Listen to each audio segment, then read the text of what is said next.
Diamond ring wearing, kiss stealing, woo, wheeling dealing, limousine riding, jet flying, son of a gun, and I'm having a hard time holding these alligators. You're talking to the Rolex wearing, diamond ring wearing, kiss stealing, wheeling dealing, limo jet flying. We Ric Flairing on us, flaring on us. We Ric Flairing on us. You talking to the Rolex wearing, diamond ring wearing, kiss stealing, wheeling dealing, limo jet flying. We Ric Flairing on us, flaring on us. Jet, we Ric Flairing on us, flaring on us. It's apparent these girls staring. I'm Ric Flairing, gold across my chest. I'm fresh to death, I'm Paul Bearing, not at all scary. When I open like Betty Wops and find to these circles that's going in like a carry shot. Woo! I'm going in like a Mary Pop off that Mary Crop at the top flow at the Marriott. So questioning me is like questioning you. See, we the best dressed, so come and get blessed with the crew. Not one but two, different ways to slaughter your crew. Commanded tat across the chest, I guess she blessed with the truth. People want to see them checks, representation of proof. Living through my elders, trying to resonate to the youth. But ain't nothing to get my flash on. Longevity is heavily embedded in my melanin. Layman terms, I last long. My grind repetitive, I'm smoother than real silk. Lyrical cash cow who can't cry over spilled milk. We in here. You're talking to the Rolex wearing, diamond ring wearing, kiss stealing, wheeling dealing, limo jet flying. We Ric Flairing on us, flaring on us. We Ric Flairing on us. You talking to the Rolex wearing, diamond ring wearing, kiss stealing, wheeling dealing, limo jet flying. We Ric Flairing on us, flaring on us. We Ric Flairing on us, flaring on us. This ain't no normal situation, this preparation with greatness. Industry full of fakeness is really up for the taking. See, life is what happened to you, more so how you take it. Don't get stripped of your knowledge and mentally leave you naked. I like to live otherwise. I'm sorry that I'm fresh to death. I put the polo and apologize. See, black son, we ain't nothing like the mother guys. Quit to socialize, we organize, then we mobilize. Off the deep end like a scuba diver. And no confusion, just keep it pushing like Uber drivers. Woo! Business fresh just like a supervisor in a Gucci visor. Can't find a smoother rhymer. You're talking to the Rolex wearing, diamond ring wearing, kiss stealing, wheeling dealing, limo jet flying. We Ric Flairing on us, flaring on us. We Ric Flairing on us. You talking to the Rolex wearing, diamond ring wearing, kiss stealing, wheeling dealing, limo jet flying. We Ric Flairing on us, flaring on us. We Ric Flairing on us, flaring on us. Yeah, DQ baby. Shout out that boy Nigga for that fire track. Hey, Black Sun, sun up. What's up, Vinny Vegas? What in Vegas? Yeah. Shout out Pharaoh's Kids, D-Phase. Yeah. Bubba C. Yeah. Ric Flairing on them. Ric Flairing on them. Ric Flairing on them. Ric Flair, son up, baby.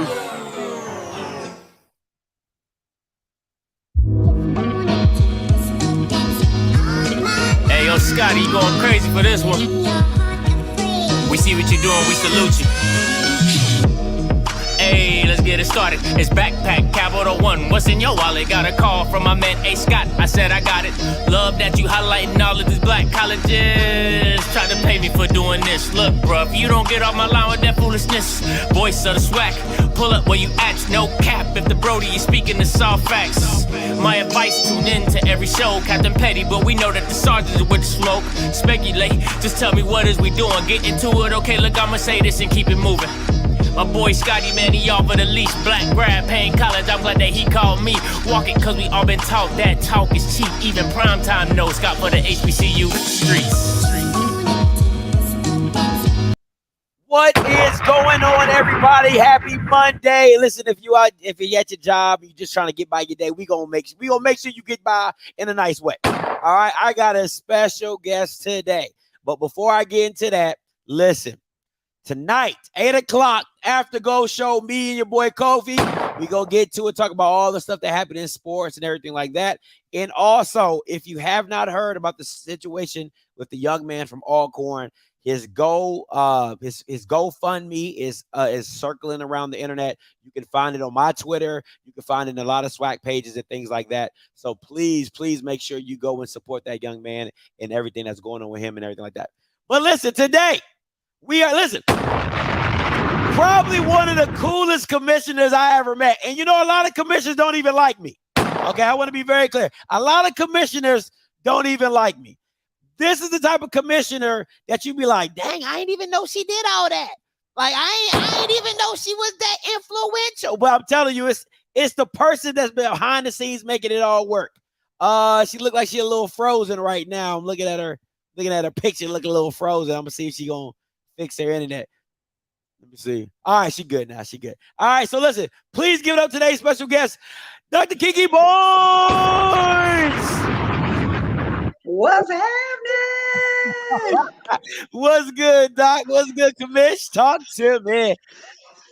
All is well over here in the New Orleans streets. I am at the GCAC official headquarters at Maroon Workspace.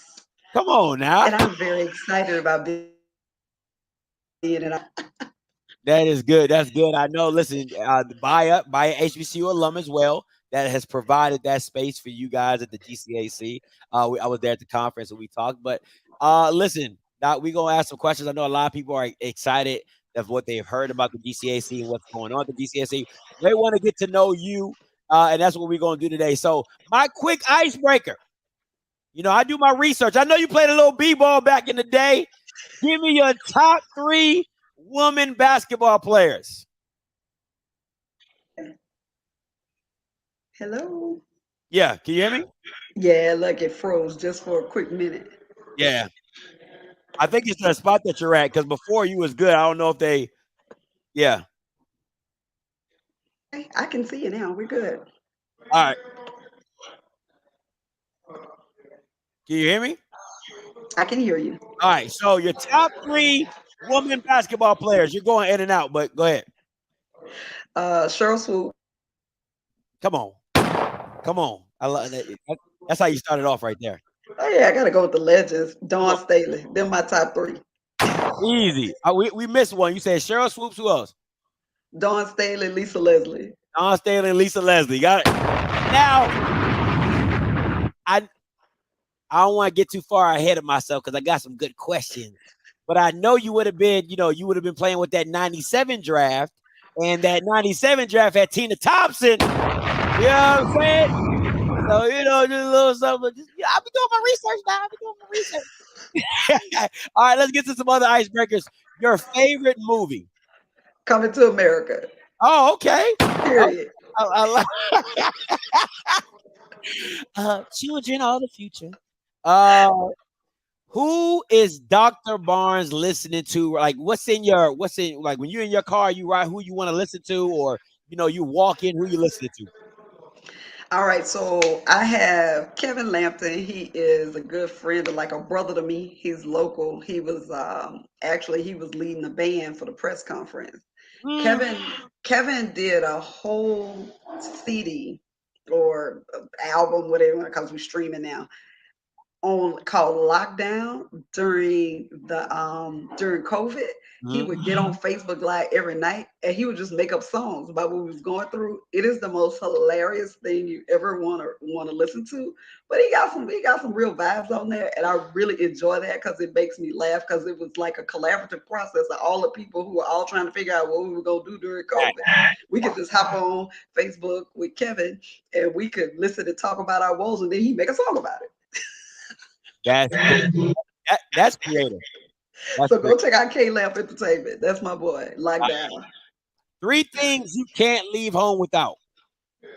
Cell phone, iPad mini, and a Coke. Okay. I'm gonna smile. Your last vacation you were on? Barbados, baby. We went to Riri's Island. It was unbelievable. And I'm telling y'all now, I'm recommending everybody. Y'all need to go to Barbados. It That's is unbelievable. oh man, I'll have to check that out. That might have You to got take to check it out. You got to do it. that might take my girl. All right, so listen, let's get to these questions. Now, playing basketball, you played basketball back in your day. What are some life lessons that it taught you when you played the game? So, I love when people ask me this kind of question because I honestly feel like every lesson that I've learned that has helped me be successful in life, I basically learned on the court. Mm. And one of the most important lessons that I learned was that I actually have the power to control my fate. And it all started my freshman year. Well, when it made sense to me, my freshman year in college. So I was a great player coming out of high school. I was one of the top players on my team, all state, everything. And so I was used to playing. Got to my college freshman year, and I was riding the bench. And I never forget my mom and dad coming. They drove 8 hours. I went to South Place College. That's where Cheryl Swoops went. That's why I went there because she went there. They had just won championship that year, so I was like, "Yeah, I'm going." I wear 22. She wear 22. That It's 2022. You get it, right? So I remember my parents coming to the game. They drove 8 hours to see me play, and I was sitting on the bench, and that was so problematic. So my mom walks up to me after the game, and she's like, "Why you not on the floor?" And I was like, the first thing I said was the coach don't like me.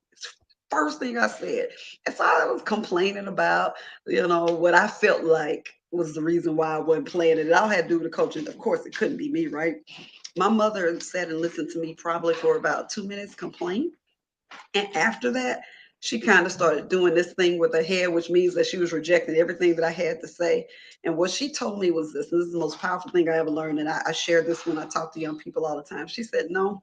She said, because I know if you were doing what you were supposed to do, you'd be on the floor. And I was like, but I ain't the one that put me in. He put me in. She was like, well, you can determine that based on what you do. So here are your options. Here's what she said. You can either figure it out. I don't care if the man tell you to turn cartwheel flips. You better be the best cartwheel flipping they have, or you can come home. And I was like, well, I ain't going home. That ain't happening. Like, I'm not going home. To me, going home meant that I had failed. So I changed my attitude. I worked harder. I got better. I got on the floor. And so what that taught me was that I was in control of my destiny. No coach, nobody could deny what belonged to me as long as I did what I was supposed to do. And since then, I ain't stopped. Whatever I decide I want, I will have. Period. I love it. Love it. I love it. Do you ever, if you would have taken that tryout for the WNBA, what your life would be like? So I did try out, right? Oh, the article that I read said that you decided to go the TA route and you didn't try out. That's No. try it out. I tried out. I didn't get selected. Oh. I got cut. I got cut. I made it to the second round of the tryouts, and then they cut me, man. Oh man, that's tough. My bad, Doc. I wouldn't even have done you like that, Doc. I wouldn't even have done you like that. I'm gonna have to get back at that article. I'm gonna have to find who wrote that. Yeah, I'm gonna have to deal with that. All right, listen. There's a story behind that one too. That's one of my speeches, though. You gotta pay me for that one. But I got cut and it changed the trajectory of my life. Hey, Michael got cut and it changed his life too. You know what I'm saying? It happens. It happens. It does happen. Now, this next section, coach, is called Who Is, right? So, but the questions are going to be a little different. But what 3 people would you have dinner with, dead or alive? Oh Lord, see, I always hate these questions. What 3 people? I gotta have dinner with Oprah. Gotta have. I love me some Oprah. Um, I want to have dinner with Harriet Tubman because I need to understand. Oh, I want to hear this. This is good. Well, listen, because see, Harriet had a vision, and Harriet had seen what needed to happen and knew the way, right? But she still had people that just didn't want to accept the vision and go the way.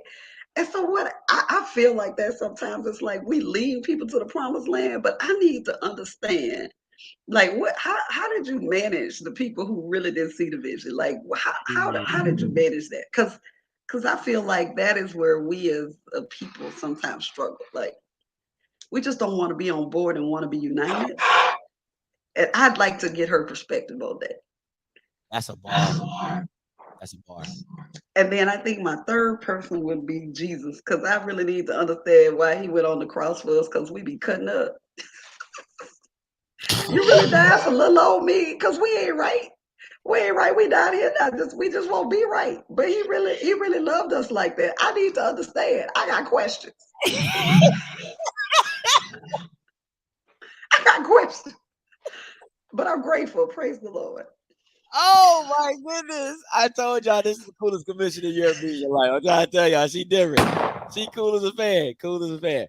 All right, now being at the helm after Katrina at Dillard, how was that experience in navigating through that troubling time in New Orleans?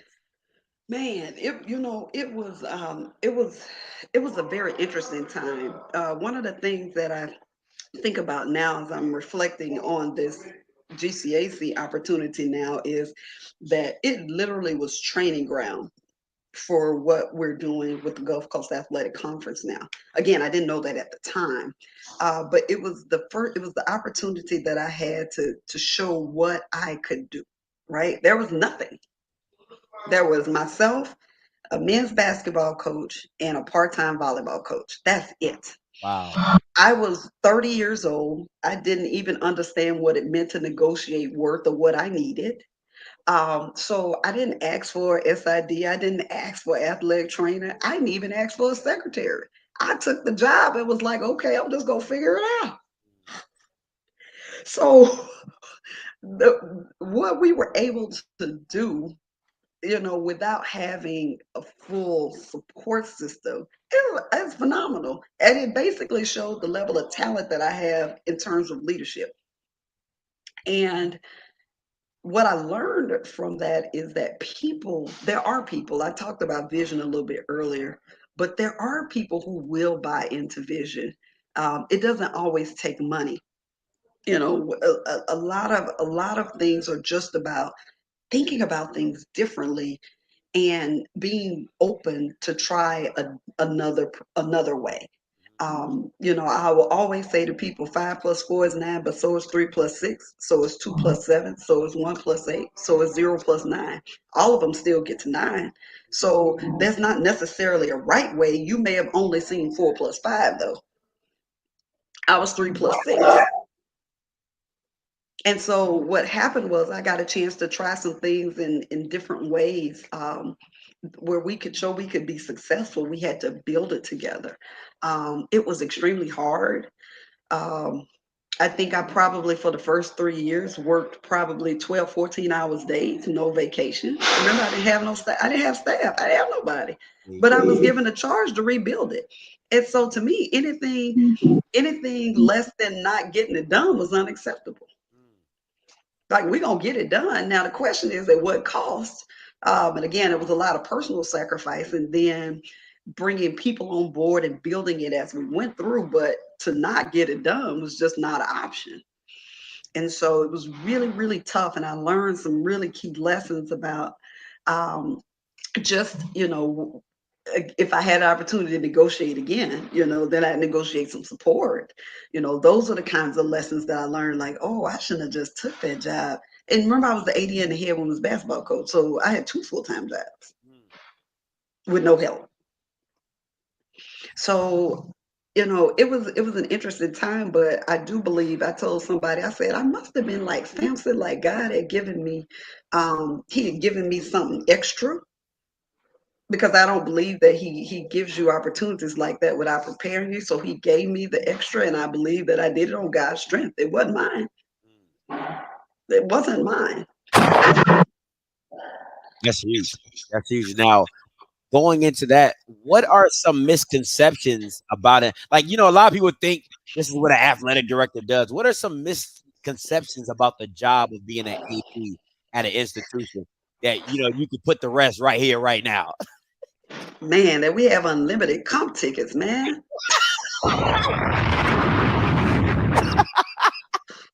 Bro, everybody want to be special. Like, man, like, listen, if we gonna pay the bills, you gonna have to pay the cost, man. Like, we don't have unlimited cup tickets. We need y'all to buy tickets, okay? I need y'all to support my 8 schools in the conference. Buy the ticket. We gonna have GCAC conference. Tournament. We need you to buy the ticket, buy the pass. That's gonna help us get the support we need to have quality programs. Oh, Okay.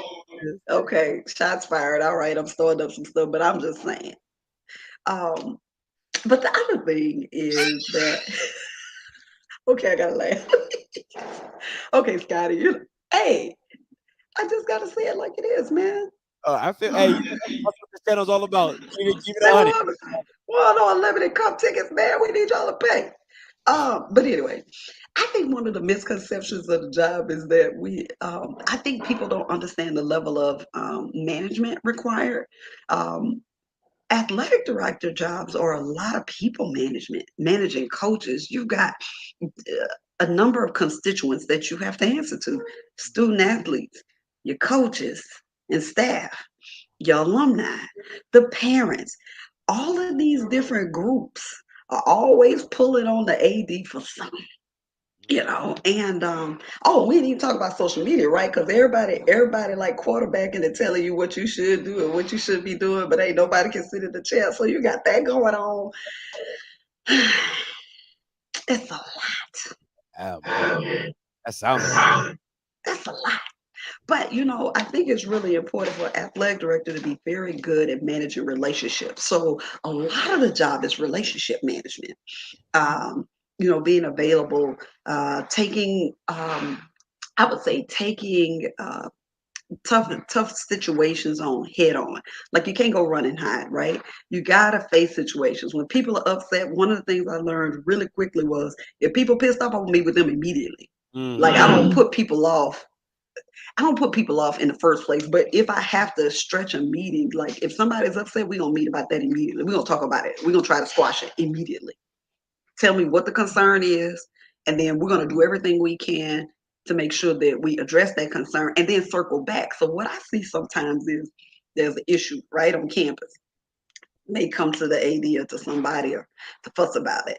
And we may actually resolve the situation. We might not resolve it, but then we don't circle back and communicate that to the people. Like, it's like, well, you would think that it was common sense that if somebody brought a situation to you, that you would come back and report back to them so they can know where you are. Now, that's not saying they don't like what you decided, but at least they know. Yeah.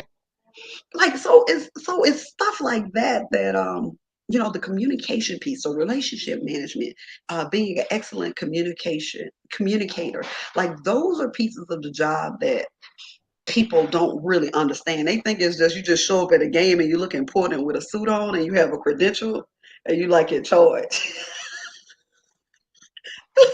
Like, no. Like, matter of fact, usually when I'm at the game, I'm like, hide. Can I just go hide somewhere for a break so I can take a break? I don't even want to. You don't even understand. Like, that ain't what we do. That's tough. That's tough. Now, I mean, like you said, you were doing the dual.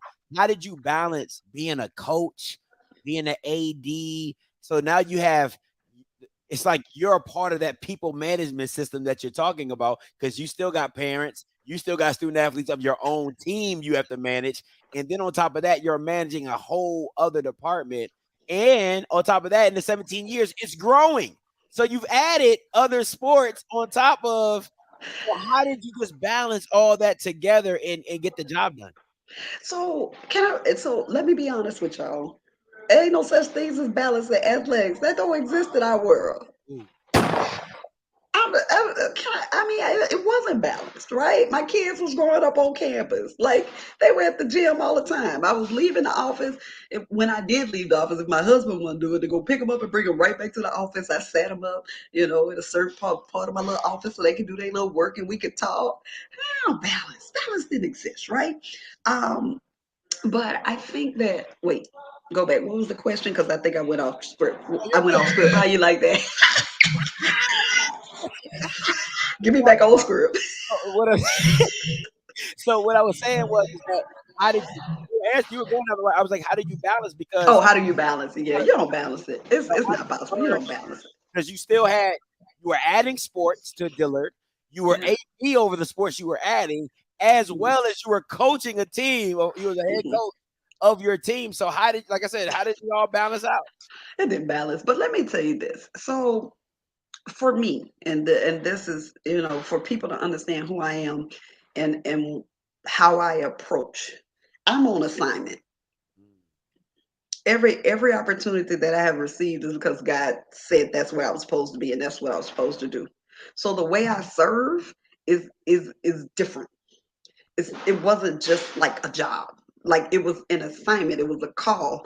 I was being prepared for this next thing. I didn't know I was being prepared for this next thing, but my paycheck and what I had did determine the effort and the work. It was like, here's what it's supposed to look like. So we gonna work like it's supposed to work, and I'm gonna figure out ways. So you build systems. So what I had, what the greatest resource that I had was students. I had students because students aren't tainted. Students still have belief and hope. They haven't been told what can and can't happen. So I'd sit with them and say, hey, what do y'all think about this? They'd be like, that's hot. Let's do it. That's the way we approached everything.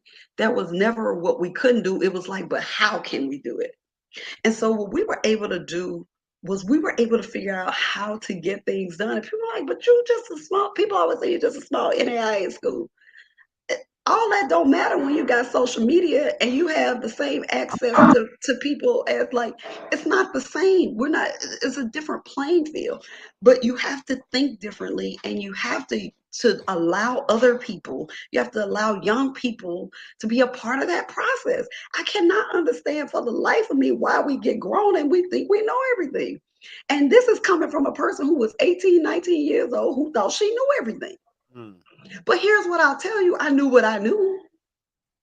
So if I knew what I knew at 19, I know it's got to be some young people that I'm dealing with that know what they know too. But what they need is they need a grown person who wants to partner with them.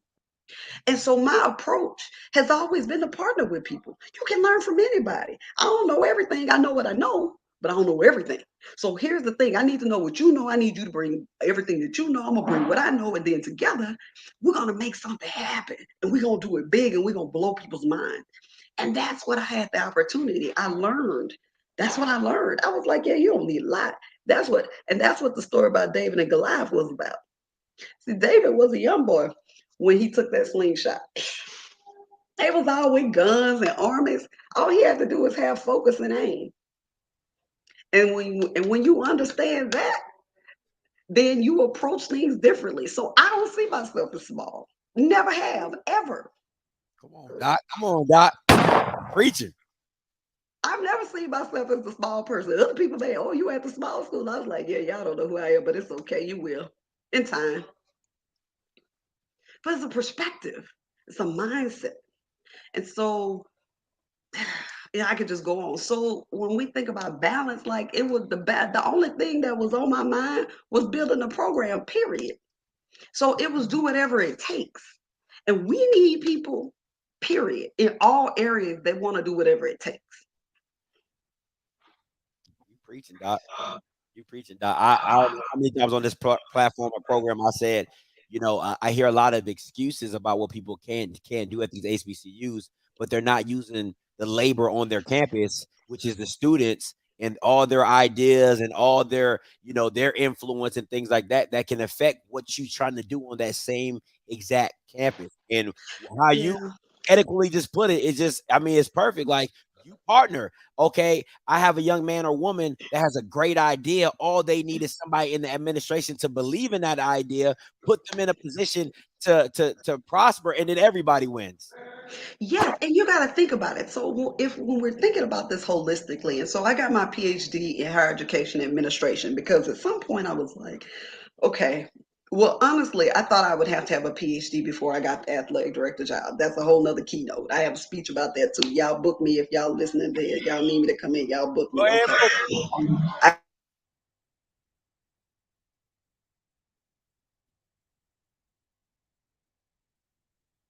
Uh oh.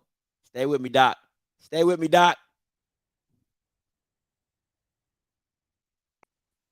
Am I still there? All right, you back. Okay, all right. But I was talking about the higher ed training. So because I had that, I was in classes where I'm learning about students and how they matriculate and what are the specific kind of issues that young people are dealing with and how colleges, how the different departments on a campus are supposed to assist in developing this student to move forward. So as an athletic director, I'm sitting up thinking about, okay, so how do I create opportunities within our department to help young people who are trying to get experience or trying to figure out their next pathway? How do I create opportunities for them to be able to do that? Because the biggest challenge for young people when they graduate is they don't have experience, okay? They may have some knowledge, but how can they clearly demonstrate to an employer that they have the skill set to be hired, right? And to kick off their career. So I was like, well, the early part of your life, you're spent building skills. So I talked to you about in my career path when I took the AD job, that was skill set development. There were all kinds of things I was learning in that opportunity. Well, how do we put that on a fast track and get kids and opportunities quicker so that when they graduate, they've got a portfolio, right? That they can walk right in and they can command a better job and start off a little bit better versus spending 4 years being in debt and then you starting off as an intern so you ain't making no money. Come on now. Like we got to figure out a better pathway. So if when you think about us having a deficit in terms of, remember I didn't have a sports information director at the time, but we've got students who are trying to develop their skill sets. See, now that makes sense because we can help them create something tangible while they're getting experience that they can go and sell later. Come on. So it's like we just would have to, but it required a mind shift to think differently about it. Why aren't we allowing them to be a part of the process? It's simple. It's very simple. But when we as grown people decide we know everything and we just wanna make it harder because it was hard for us, like then we continue crazy cycles that make no sense, that don't help us win. Let me put it, I want to break this down for everybody because I think I want to make sure I understood. So when you didn't have an SID, you put a student in that place to build the experience of an SID and gave them responsibilities as such, and then as they graduate. Okay. So first I learned. So because I didn't have one, I had to learn it. Now there will be some people like, you ain't paid me to do that. You paid me to be the AD and the head coach. Well, how am I going to create the system for a student to come in if I don't know? So then both of y'all would know. Well, I wouldn't even have the knowledge to create the system. Absolutely. So first I learned. Then once I realized how we could task it out, then I brought in students who wanted to do the work and I said, here's how you do it. Then I let them learn how to do it. Then I let them put they stank on it. That's what they say. Then they took it and ran with it. It was like, oh, but we can do this. I was like, oh, we can do that. We got you, Dr. Barnes. And I was Coach Kiki at the time. I wasn't even Dr. Barnes because I was working on my PhD at that time. So I was Coach Kiki then. Coach Kiki, we got this. Coach Kiki, we got this idea. What you think about this? I was like, let's do it. It was never a no. It was always let's try. So let me ask you this, Dr. Barnes. In a standard now where a lot of schools and colleges already have SIDs in place, can you still imply that system underneath an established SID and just have it tasked out like you did again? And absolutely. Oh, wow. Absolutely. I mean, people just gotta want to do the work. You have to want to spend time with young people, right? Because they need guidance, right? I mean, you can't just like they really want to be involved. Here, my legacy personally at Dilla was the fact that his students helped build it. It ain't all me. It ain't me. There are students who can go back, hey, we did that. Even though I'm gone, they can go back and be like, yeah, we did that in this year at this time. I remember when we sat in Coach Kiki's office and we planned it all out. We did that. Not Kiki did that. We did that. That's huge. So we can involve them. We have to find a way to help them utilize the great energy, the great ideas. And what you do is you help them. What I learned to be was a coach for them, to make them think differently, to help them expand the way they thought about things. I would challenge them, because we're working together to do something. So it's not the same when I'm telling you what you can and can't do versus, well, why are you doing it that way? And then they have to explain it to me. Then they have to break it down, because guess what? The expectation was that group was going to teach the next group next year. It came to the point where they started recruiting people, and they started teaching. That's next. Oh no! The enemy! The enemy is a lie. The devil is a liar. You will not stop this interview. Dr. Kiki was preaching. Dr. Kiki was preaching. The devil is a lie. I'm about to say, ain't they gonna stop this? The devil is a lie. He ain't stopping this, Jay. You out here preaching today. I'm just saying. So you had a process set up now to where it's self-sustaining itself, because now students are teaching other students, and they just as excited to be a part of the process as the last students were, and where they can take it. Come on, that's next level. That's next level. That's it. That's what it's all about. That is, to me, that's what higher education does. When we think about it, if we teach them how to collaborate, we teach them how to think, not what to think, but how to think. Because you need all those different perspectives. You don't need everybody thinking alike. Like, what kind of world would that be if we all thought alike? We have to be able to challenge one another, but in a way that's respectful, and in a way that gets us to the best position, or the best way to move us forward. Because that's what it's all about, right? It's about what's best for the collective, not your idea or my idea. It's which idea helps us get to the money quicker and get what we need quicker, that enhances the greater good. So when you involve, and there's theory around that, when you involve them, man, you can't help but win. Can't help but win. Can't help it. Preaching out here today, boy. I am truly. I'm glad this is next level. I see why they pay you to speak. Boy, I see why they pay you to speak. You work every penny. You work every penny, Doc. You work every penny. Now, how did the commissioner job come about? Because I mean, clearly, if they seeing what you're producing at Dillon, they like, hey man, we ain't got one, we need one. But and you end up becoming the first Black African American woman as a GCAC conference commissioner. How did that job come about? Man, listen. So I will tell you. So this would make my third stint in leadership as in the GCAC. So my very first meeting of the GCAC as an athletic director in 2005. I remember I was the only woman I've been the only woman athletic director for the past 17 years. So I was always the only woman in the room. But I remember being at the very first meeting, and the chair at that time called the meeting to order and said, hey, we're getting ready to call this meeting to order. We need somebody to take the minutes. Nobody says a word. Okay. And then he turns and looks at me and says, Kiki, you'll take the minutes. So I remember like, man, why the hell we got to ask the only woman in the room? Like, that's all I can do, take minutes. And I felt some kind of way.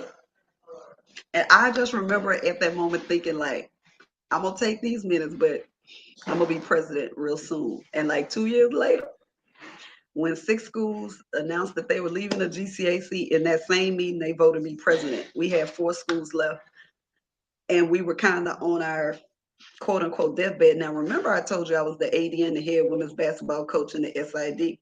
Then I took on GCAC presidency when we lost 6 schools in 1 year. Wow. Now, with the crisis of the GCAC about to not exist anymore because we only have 4 schools, you have to have 6. And I'm also building a program over here in coaching. I got to work recruiting, working with the current commission at that time, and we recruited 4 schools that year. I was on emails, and I have a binder about this thick of all the minutes from all the communications back and forth. stuff we were doing to try to get members. And I think we wound up, so we lived to fight another day. I served as president for 10 years before I took on leadership in the NAIA Athletic Directors Association as I think the second vice president. And it was like, okay, y'all, I can't be president of the conference and be the on leadership at the national level and be the AD. At some point in 2013, I let basketball go and became full-time athletic director.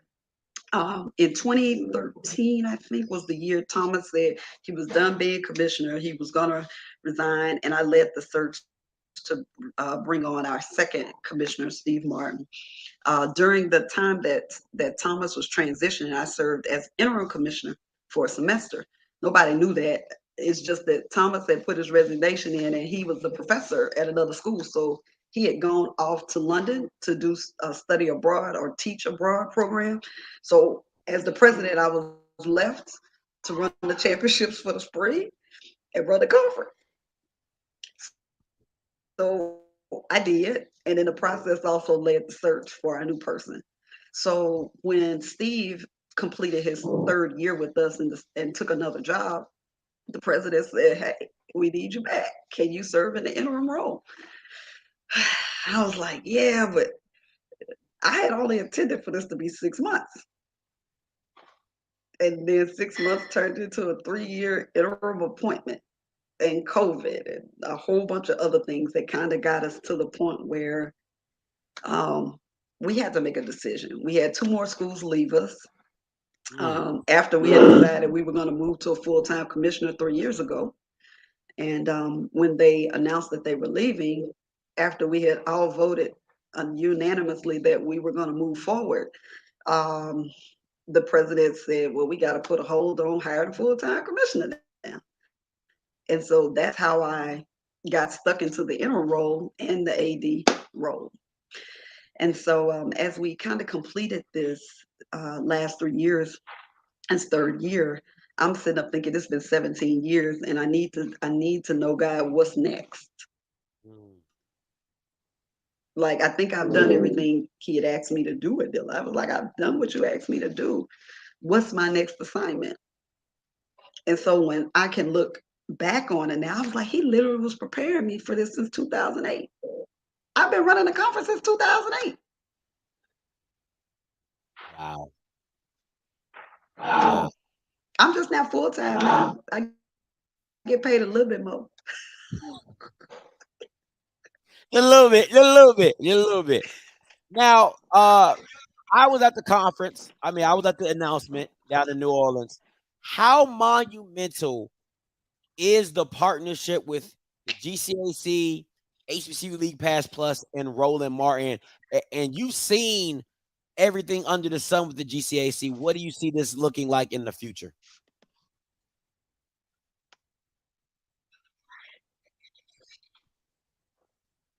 I did hear that last part. You said how monumental was the conference? I said, how monumental is the partnership of the conference with HBCU League Pass Plus and Roland Martin? And you've seen the conference in its whole entirety of how it's changed. What do you see it looking like going forward? Oh man. Oh, I want to quote Roland from the press conference. And one of the things that Roland said is we are creating an ecosystem. An ecosystem. This is way bigger than just some running some championships. This is about sustainability and creating a revenue that will generate over and over and over again that we can give back to our programs. That is what this is about. And it is so exciting because we are in the right position. I am so grateful to Hardy, Todd, the Urban Edge team, HBCU League Pass Roland, because we are aligned in wanting to change and transform the way this is done for us. We need to get our piece of the pie. We deserve that. Every issue that we have on the HBCU campus can be walked back to us not having enough money. Facts. Period. If every issue is not having enough money. And so we're creating an ecosystem where we're going to be able to generate money. And when we can generate money, we can support ourselves. Kind of like what we used to do. You know, Greenwood, now they went and burned down everything we did, but we figured out ways to create our own ecosystems. Just always piss people off when we do, but that's what we have to do. That's what this partnership is doing for us. We would not have a conference home if we didn't have this partnership because you got to pay rent. It costs money. Well, this partnership has created that opportunity for us. That's huge. Now, you have a partnership.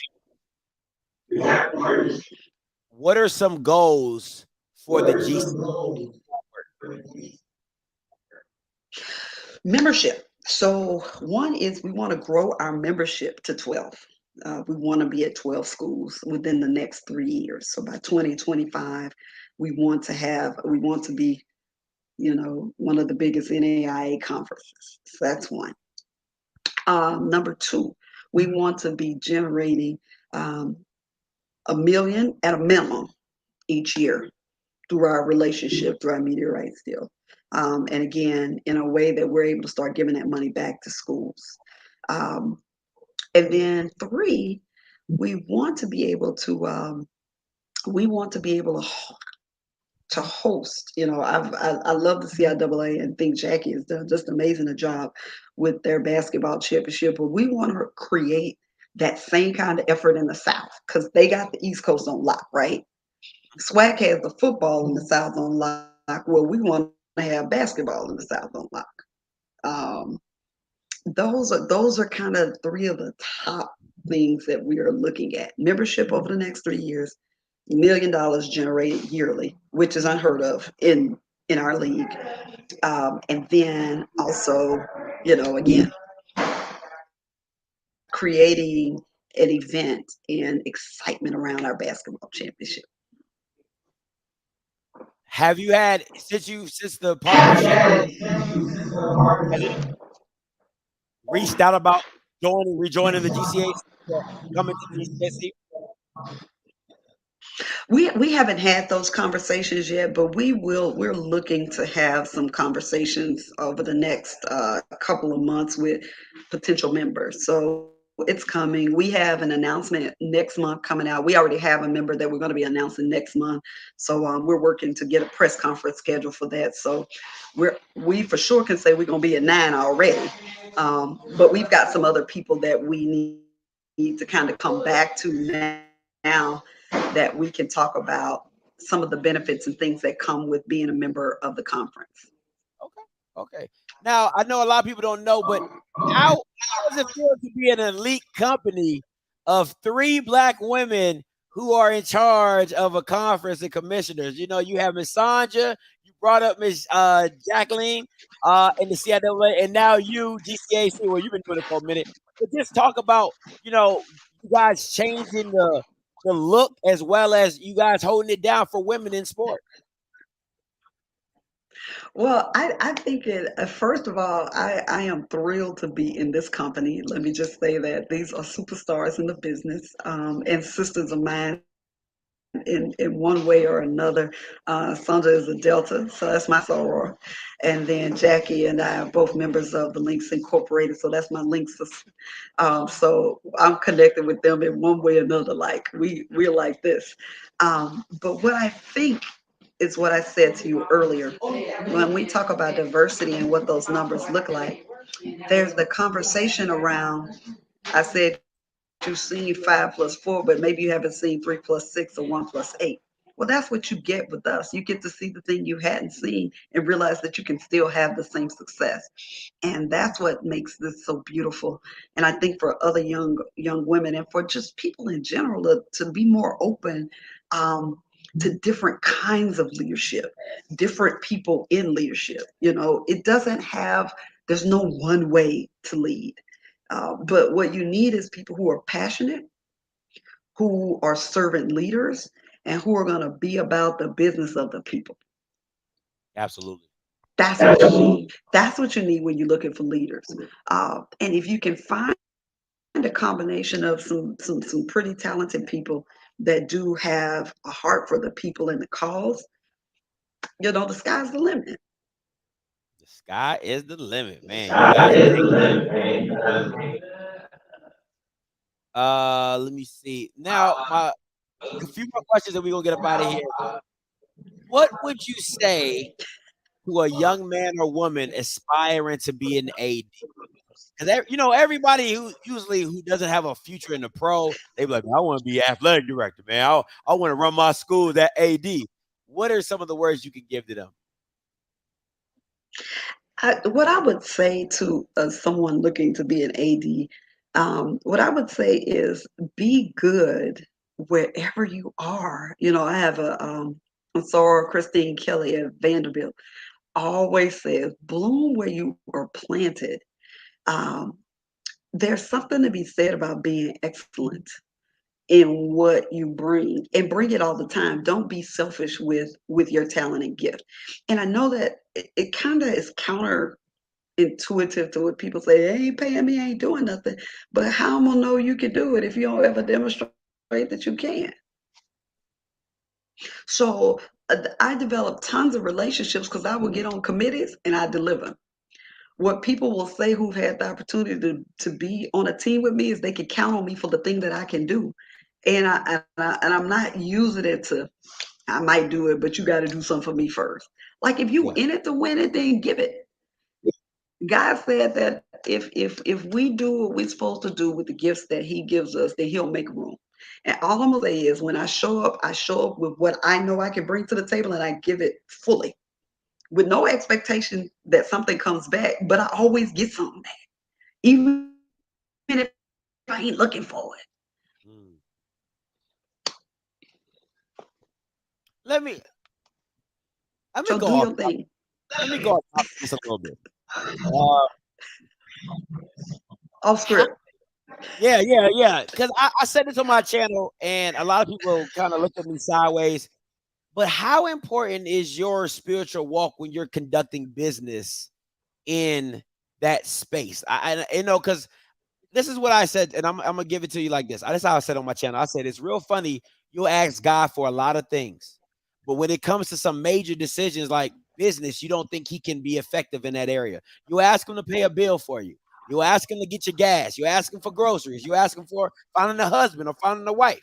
But when it comes to the business aspect of your life, you won't ask God to come up to show up and show out. And I hear you speak about, Jesus. How is that work with your business and being an AD, or how is your walk in God, been as an AD? Hey, listen, every move I've made, He had to tell me what to do. I mean, so the interesting thing about this is all of His advice is applicable for any situation. It's just that you have to really spend the time developing the relationship so that you understand when He's talking.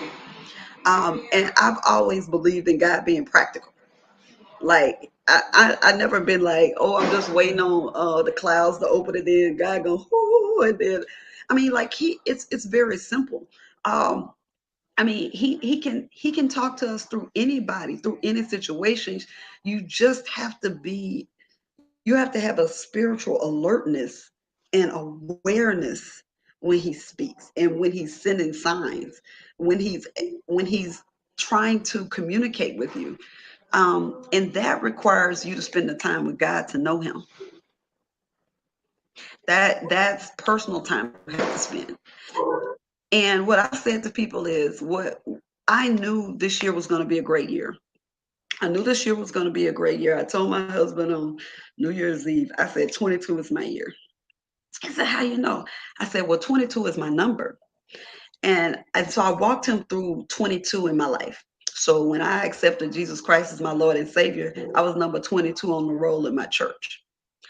When I went to high school, I remember my coach bringing me in, and she gave me the number 22, and she said, you know who wore this jersey? And I said, no. It was a young lady by the name of Peaches Batten. She was one of the best players to come through Minden High.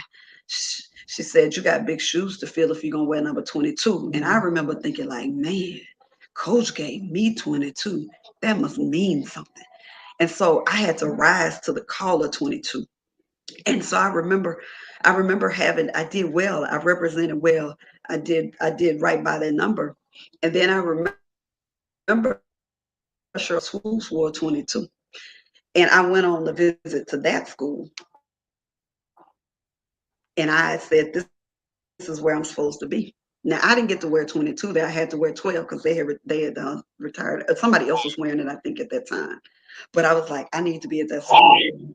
When I when I met my husband, we got married. I was raised Baptist. My husband was Catholic. And I remember thinking like he had children, so I have children through marriage. And I was contemplating asking God, like, okay, I don't know about this switching religion thing, because I grew up strong Baptist in the country, like, you don't change your religion, right? But I remember feeling like that's what I needed to do for our family. And I made that move. And I sing in the choir. I joined the choir, and the robe they gave me, number 22. I said, thank you, God. I know I made the right decision. And then when this year rolled around, I said, it's my year. I said, it's 2022. I know he's going to show out. But that's a personal relationship I have with him. That's me and him. That's how we communicate. And there are other things. But that number has been a part of my spiritual journey all my life. And so it's making sense of your own relationship with him. And so I don't move without him, period. And of course, oh yeah, I just saw somebody in the comments talk about them 22 finals. You already know. You already know. It was already pre. You already know. That's dope. That's dope, Doc. That's I be trying to tell y'all the dopest commissioner ever. If you try to tell y'all think I be playing. What I say is facts. It's dopest commissioner. All right, Commissioner, we got one more question. Then I got this or that, and we're gonna let you go. I know you got a busy day. What can the alums and current students expect from you as a commissioner of the GCAC? Oh, they can expect me to engage and to listen and to hear and to be open to different ways of trying to move this thing forward. I don't have all the ideas. I don't have all the answers. But I definitely love to engage with people who want to help. So don't come tell me something and then you can't help me. A lot of people tell you what you need to do, and then when you ask them to help you, they can't help you. Like I ain't interested in that. But if you want to be a part, and if you have some great ideas, some relationships, or thoughts about how we continue to grow, how we grow our network, how we get people to tune in, we need y'all tuning in. Y'all need to right now go download HBCU League Pass Plus. You need the app right now. We got channels. All our content gonna be on those channels. We need you to download HBCU League Pass right now. Go download that app, because that's where it's all going down, right? For the GCAC. You can help us by doing that. Help us spread the word. We're doing excellent production. Our production teams are on point. I was watching games this weekend. It was clear. That's all I'm gonna say on HBC League Pass Plus, on a 75-inch and on the phone and an iPad. The quality was the same. All I'm saying is, we need you to support us. We need you to share it. We need you to promote. We need you to tweet, retweet, share on Facebook. Tell everybody you know to support. And then if you want to be a part of it, reach out to us. We can find a way. But again, we want real help. Not nobody to call and tell us what we ain't doing. If you ain't got no solutions, don't come talk to me. That's I'm just saying. That's fact. That's fact. I got a little edge with me every now and then. Like, don't come to me no BS.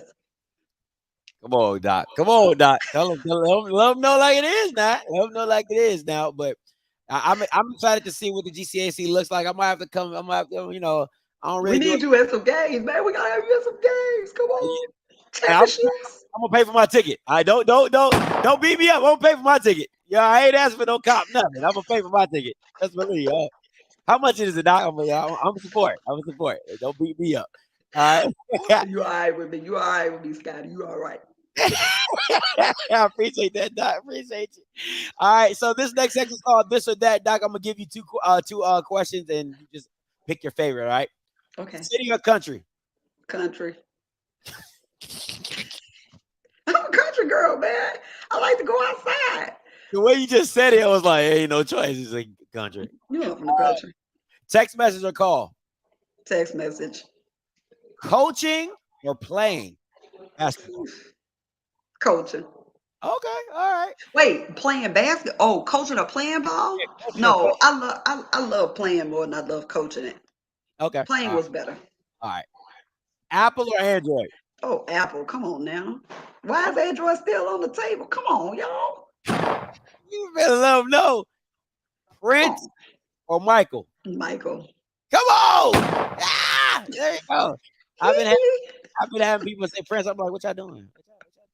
I don't get it. Athletic director or commissioner? Commissioner. Big money. All right, let me stop. Zaxby's or God's Chicken, Chick-fil-A? I don't eat the chicken at either one. Really? No, give me that salad. Give me the salad. Give me the Cobb salad at Chick-fil-A, and give me the grilled cheese sandwich at Zaxby's.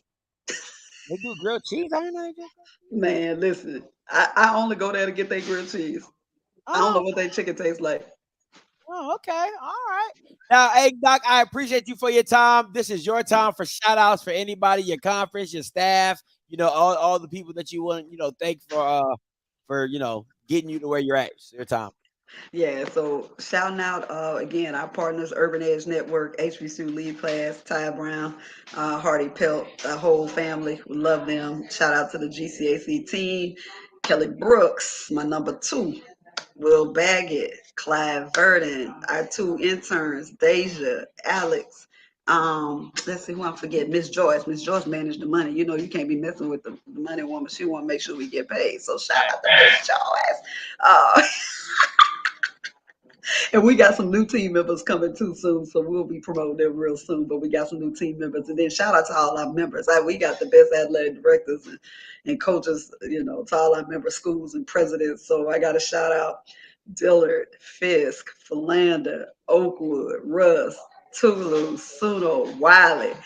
Hey, we about to do this thing. So shout out to my members. Make sure y'all follow them on all platforms. Also, make sure you follow at GCAC Sports on LinkedIn, YouTube, Facebook, Twitter, Instagram, and share our stuff, y'all. Share and like.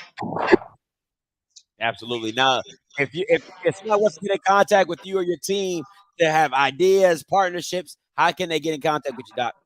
Email. Let me see which email I'm gonna give you. You can email admin admin at gcaconf.com. There you go, guys. Partnerships, ideas, support financially, things like that. Please email at the admin that she just gave you. Doc, I appreciate your time. I know you're a busy woman. Thank you so much. This has really been a blessing. I know I'm gonna try to get this out to a lot more people than just me. All right. But thanks, Doc. Take it easy. Thank you. Thank you, Doc. Hey, man, that is Dr. Kiki Barnes, an amazing AD. I'm trying to tell y'all, listen, I told y'all she the coolest. She the coolest commish. She's the coolest commish. And a lot of them Bamas don't like me anyway. I ain't gonna say no names, but a lot of them Bamas, including one of her friends. I might have to ask her to put in a good word in for me because, yeah. But anyway, man, listen. That is the kind of thinking and changing of the mindset I keep trying to explain on my channel. You're never going to get any further than you ever been if you keep doing the same stuff you've been doing. Dr. Barnes had the mindset to change. She was in a situation where it wasn't conducive to her to continue to think the same way. So she had to do something different and saw the success of it. And now she's at the highest level implementing it. All right. That's what change looks like. That's what thinking outside the box also looks like. All right. So listen, if you're on here right now, if you want to catch me 6:30, I will be on the Roland Martin show tonight. Once again, at 6:30, I will be on the Roland Martin Show. You can catch it at Roland Martin Unfiltered. I will be there. And also at 8 o'clock, I will be Afterglow show here with my boy Kofi Hemingway, breaking down all week 4 stuff and looking ahead to the week 5. All right. So listen, guys, I appreciate everybody. Until next time, you know what I'm going to do. I'm going to holler. God bless.